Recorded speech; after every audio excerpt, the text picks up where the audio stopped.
We've got our first upgrade to the fantasy playoff cards. We're going to take a look at those as well as all of the new content. Let's get into it. Now, the first few games of the playoffs actually had some of the fantasy players scoring in almost every game, including 2 from Brett Howden from the Vegas Golden Knights at 6,200.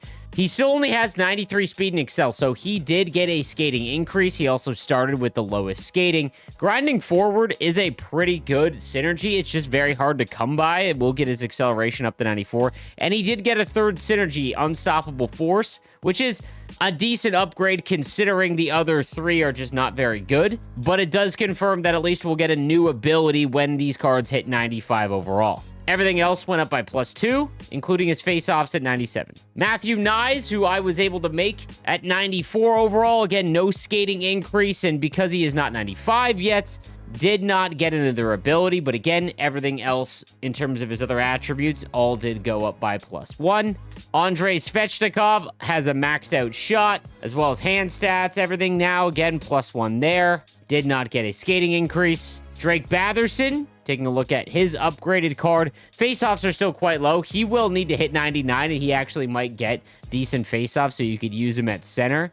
And then lastly, we've got the 94 Adam Lowry, who in my opinion was the best one to make just because of his size. Again, did not get a skating increase, but all of his other attributes went up by +1, including his face-offs, which can now get to 99. The fantasy event for the playoffs does look to be over, and it does not look like there is a Bjorkstrand trade-in. I did mention that because he was injured, that maybe they might do a trade-in for a different Tampa Bay Lightning player. Does not appear so. I don't know if they'll do one in the future. Again, if you got him account bound or you made him because you're a Lightning fan, you'll just have to hold on to him. He's not playing in the first round, it looks like, so hopefully they win against Florida, and they do something with him in the next few rounds. I do want to point out that the sets are gone, but it does appear that you can still buy fantasy hockey players in the store. It looks like for 375,000 coins, the Eastern and Western Hockey Pack is still in the store. These are account bound, but that doesn't really matter. So if you do want to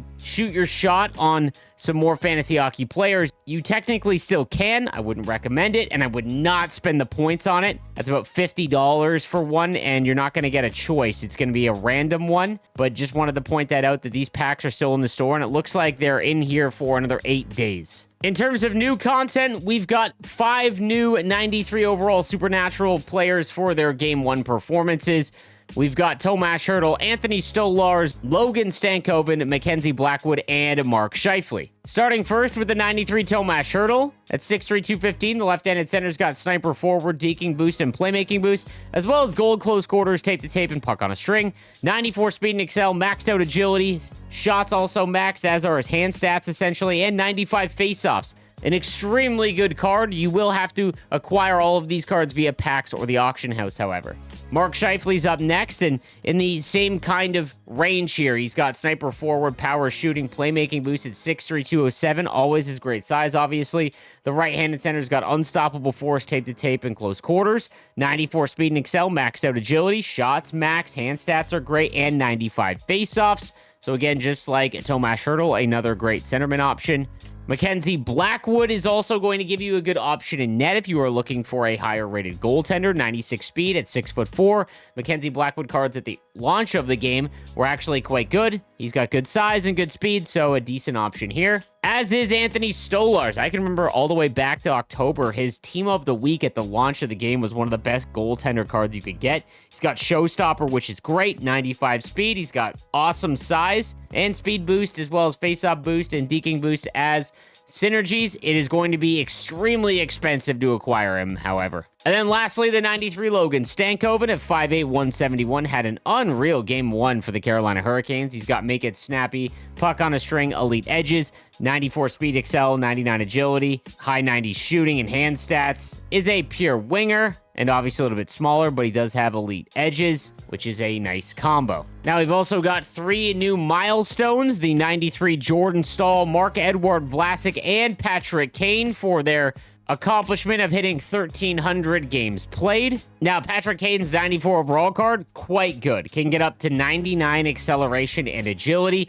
96 speed. His shot accuracy is 99. Hand stats are basically maxed out. Does come with gold unstoppable force, elite edges, and puck on a string. If you were looking for a Patrick Kane card, this is a fantastic one. This Marc-Edouard Vlasic card is actually quite good. 94 speed and excel, 98 agility and balance. But he does come with 99 body checking, good defensive awareness and stick checking, and then gold quick pick, edges, and shutdown. Great ability combo. Again, you're only going to be able to acquire these via packs or the auction house, so it does make it very difficult to acquire these, but this is a very good Marc-Edouard Vlasic card. And then Jordan Staal, who has been one of the better HUT cards for his entire career, with face-off boost and defensive boost, as well as two-way forward activated.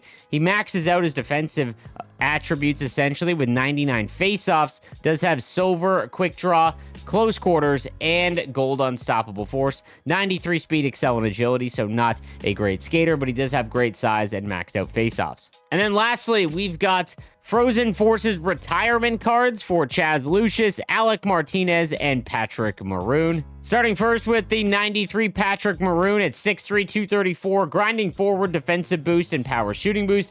Gold unstoppable force, crease crasher, and truculence. If you are looking for another grinding forward synergy card, Patrick Maroon might pair well with Brett Howden. 93 speed, 94 excel, maxed out balance. His shot is pretty rough for a 93 overall. Does have good body checking, obviously. Unstoppable force, and then obviously truculence is always a very, very good ability. He is a pure left-handed winger. Alec Martinez at 6'1", 210, defensive defenseman, checking boost, and agility boost. Gold ice pack, which is a pretty useless ability.